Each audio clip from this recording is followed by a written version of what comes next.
Cool. Yeah. Greg is going. Yeah, coach, a lot of action at center. I guess Nichols working at guard some, Wiggins working at guard some. Just what are your thoughts on what you got going on there, and just with Kudus being out so long, the issues that's caused. Well, I mean, I wouldn't say it's caused issues. It's given other guys opportunities to rep, and it's never a problem to have too many centers ready to play. I mean, what you're doing is you want to give different centers reps working with the one quarterback. And because the worst situation is, right, when starting center might go down in the game and you're looking at what does the TV camera always pan to, right? The backup center getting snaps with the first team quarterback. And so we're trying to make that a non-issue if it ever did happen. And so it's been really fun watching those different guys, different styles, different leadership styles. We all have to get better at being more loud with our communication and understand like we're going to be in some hostile environments. And so that's got to improve, but I'm really happy with all the guys who've been repping center. TJ Don, Josh Street, Brooks Edmondson. We've been repping a lot of guys there, and you can just never have too many guys ready to play that position. I think Sam said that Nichols played guard in the scrimmage and Wiggins was at center, I guess, most of the time. I don't know if you guys mixed it up, but I know you guys love hypotheticals, but if you had to go tomorrow, how would you have that lineup there? Well, most of the scrimmage, Addison played center, and so he played about I want to say 38 some 40 plays as a center, and Amari really only played about 12 or so at center. But that's probably what we would do, just because Addison has so many more banked reps in this offense. As a center, so if I had to play tomorrow, that's probably what we would do is have Amari play guard and I'm not scared to mix it up. I think guys have to be ready to play. I told the guys I'm going to play the guys that deserve to play. I think there's a notion that you can only play 5 O linemen, and I've had a couple times in my career where I've had 6 starters, 7 starters in my brain, where guys are rotating because you want to play the guys that deserve to play, especially in the day and age where a guy could transfer just like that. Like, I don't want to ruin my own O-line depth that we've worked really hard to create just because I never play a guy on a Saturday. And so we got 7, 8, 9 guys that are playing at a really high level, and it's been really fun to watch. Joe Moore's been an interesting pickup and saw him at guard. So what are your thoughts about him, what his strengths are, and maybe where his true position might lie? Yeah, and he's another one. He's got, over like 3,000 or 2,500 career snaps under his belt. He's done that at tackle, a lot at right tackle when he was at Richmond, and then Syracuse moved him inside at guard, and so we've been playing him a ton of tackle because I want to give him his confidence back that he had maybe 3 years ago or 2 years ago at Richmond. So I'm trying to bring that confidence back for him, which you've seen it come on. I mean, he's done a great job against some really good DNs. And then the last few practices, we've been, again, rotating him in at guard and moving guys around. Now is the time to move guys around. I'd like to get through the second scrimmage and be like, okay, these next 2 weeks, here's our focus. Here's how we're going to limit our rotations. Right now is the time to try guys out, different combinations of 5 in different positions. Yeah. But Joe's been a pleasant surprise. I mean, and I shouldn't say surprise, but we didn't have to like recruit him versus the world. He was an efficient, well-coached, good player that played a lot of football, and he wanted to be a part of this group, and he's fit in seamlessly. He's got a great personality, and I'm super glad we have him. Jaquin and Jackson sat right where you are yesterday and said Blackstock and Carmona are dogs, which is a good thing. Are they dogs? And can you talk about those two at tackles? They're hogs, man, is what they are. They're hogs. And so those guys have done a nice job. Both of them have their fleas, just like every O lineman has. And we talk a lot in our room that every player has an edge. And what that means is everybody has a God-given gift that makes them better than other people at that thing. Whether, hey, I'm a guy who benches 500, but maybe I don't run 5'1" in the 40.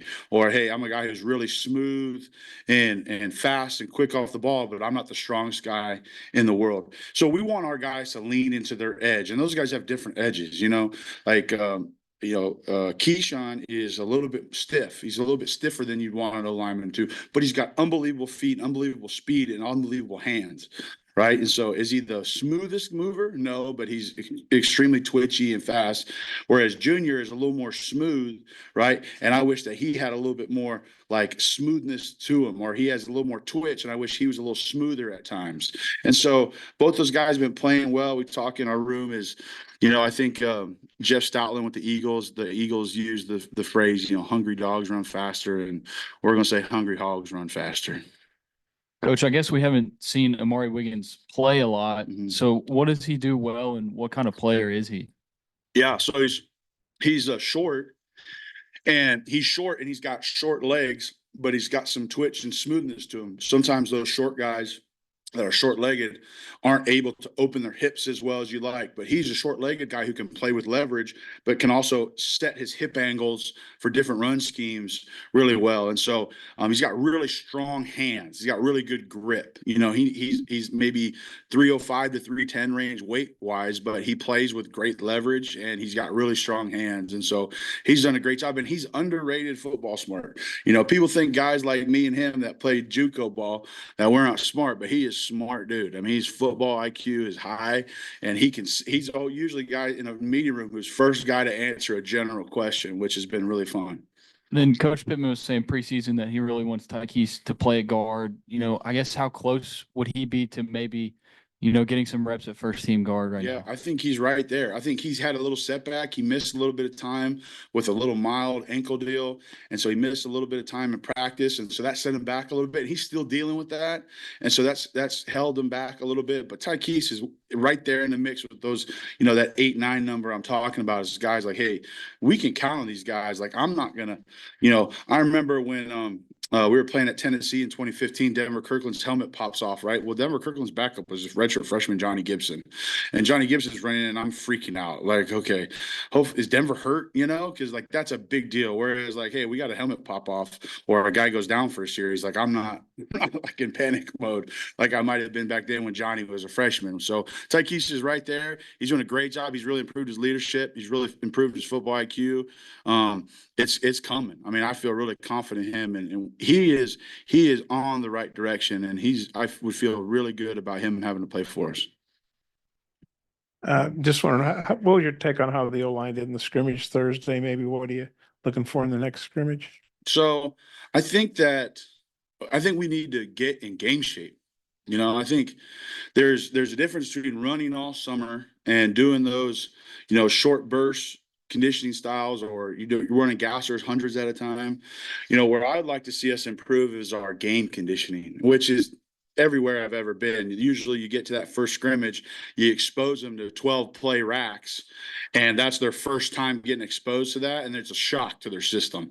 And so what I would really like to see in the next scrimmage that I don't think we saw in the first scrimmage was an ability to play at a high level on play 9, 10, 11, 12 finish drives. And we saw that in the spring game a little bit too, where I think that first drive with the offense or the second drive with the offense was like a 12, 13, 14 player. And I thought by that time we had worked our way into playing shape, and we were able to finish the drive. I felt like in this last scrimmage, we didn't do a good enough job of staying at a high level throughout the course of the drive where they're playing consecutive snaps in a row. So I'd really like to see us improve in that area and finish blocks a lot better when we're tired in the next scrimmage.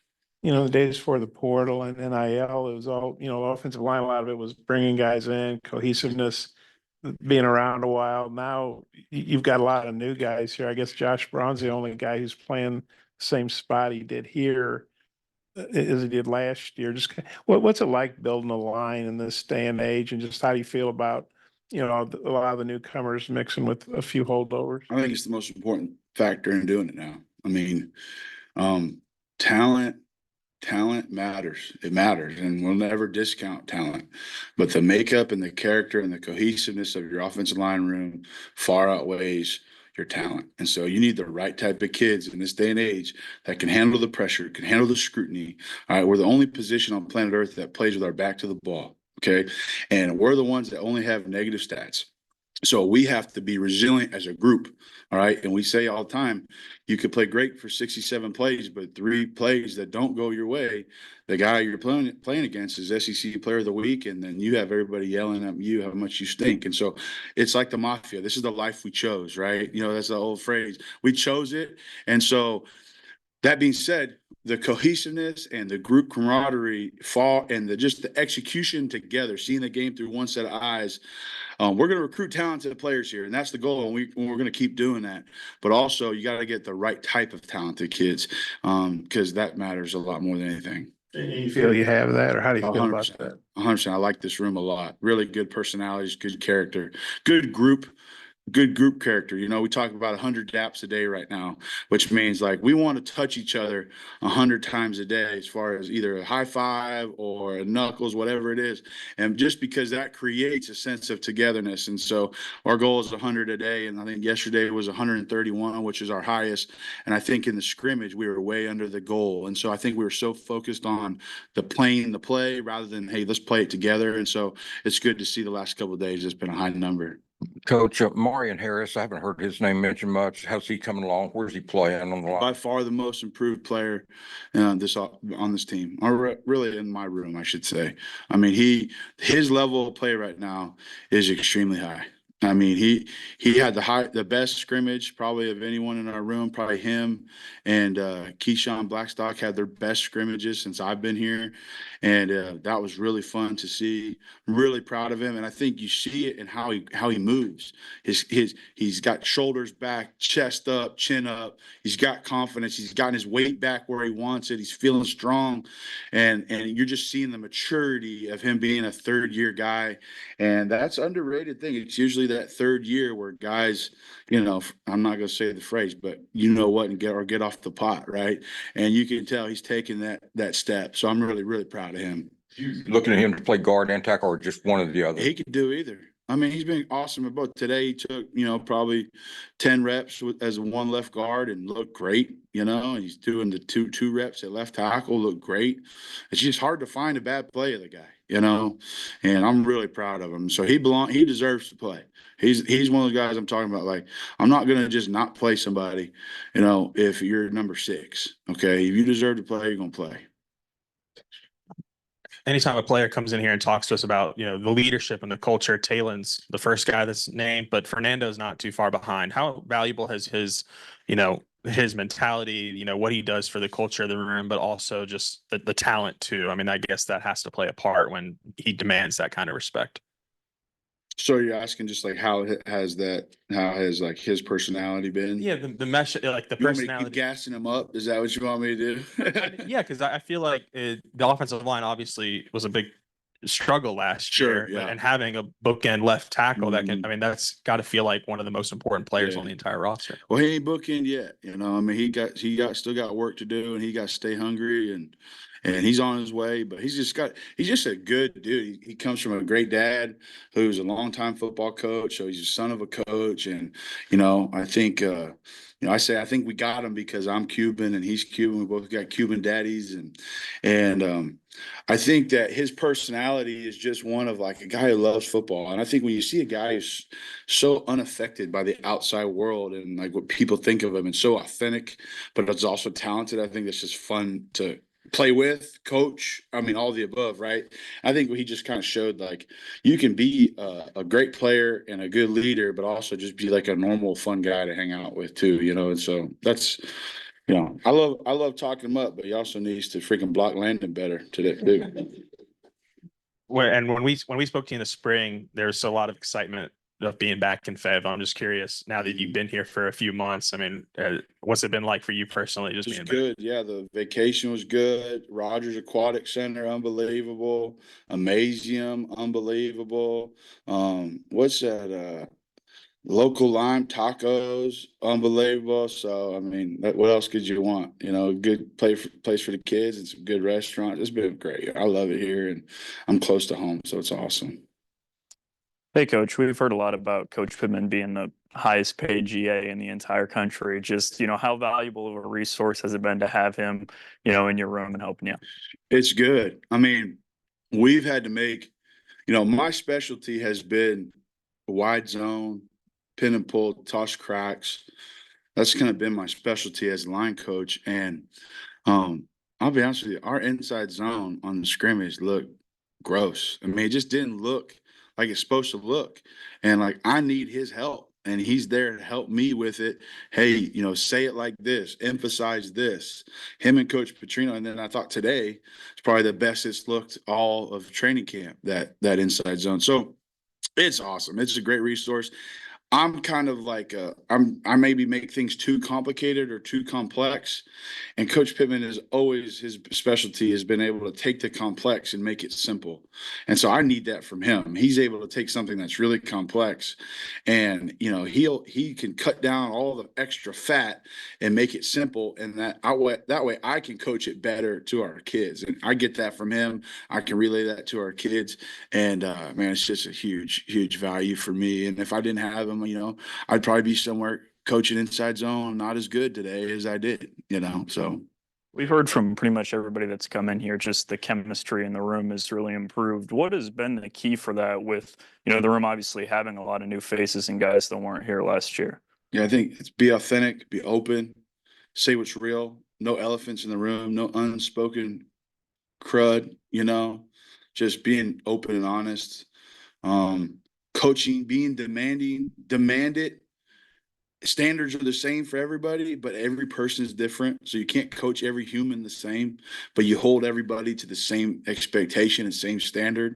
So there's not like, hey, that he don't, you know, he lets him get away with this. So there's high accountability, but also there isn't like, you know, we're letting everybody be themselves. You know, they know that I'm going to be myself. I'm going to be who I am, and they can be themselves and, you know, be who they are and who God made them to be. And so I think just the authentic relationships that you build by being normal and not being fake and all that, I think has helped us be really close up to this point.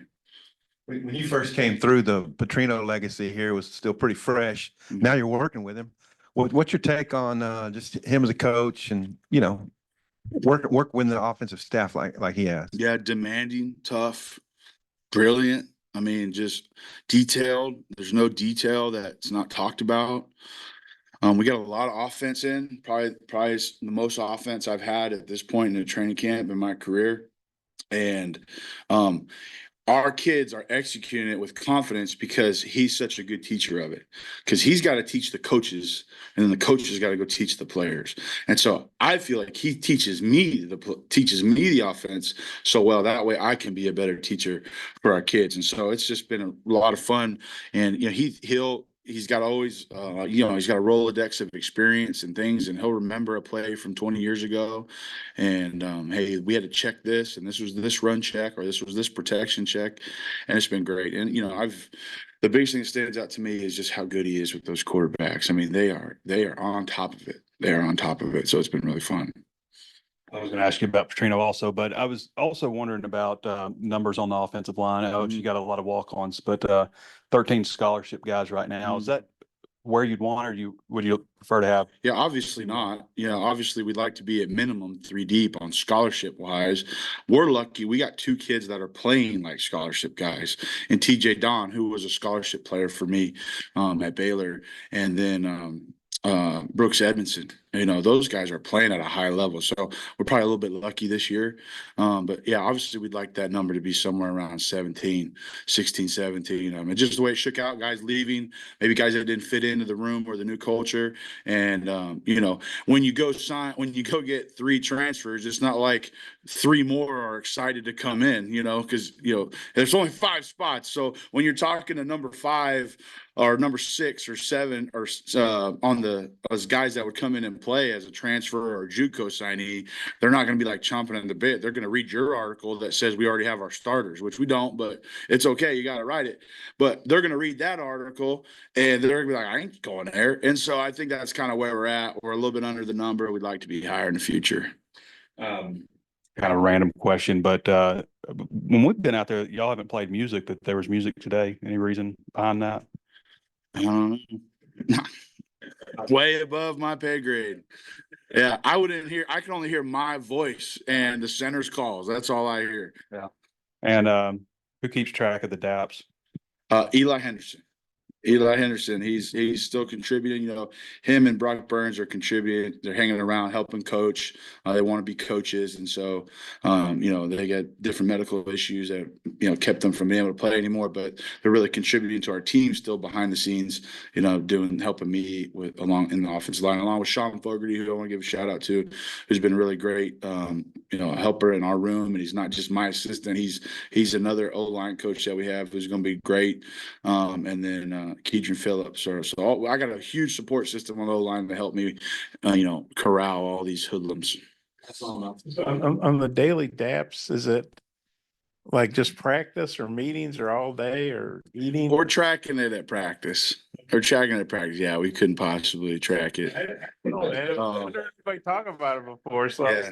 No, it's just, and here's what it is. There's an old video I saw a couple years ago, Steve Nash, and they talked about they counted how many times Steve Nash touched his teammates while he played, and just how infectious that becomes. And it's just about connecting. The game is about connection, right? You got young people who feel a lot of pressure from the outside, and it's high stakes. And how can you continue to grow and be resilient? Well, you got to be connected in your room. So it's just a silly way for me to keep our guys connected, because it starts out corny at first, right? At first, they're like, it's corny and they think it's silly and they're being funny with it and they're just doing it at random times. But eventually it becomes like, hey, they want to do it, and it becomes more real and connection. And it's kind of a fake it till you make it thing, but that's the right kind of fake it till you make it. Appreciate it. All right. Thanks, guys. Appreciate you. Good stuff.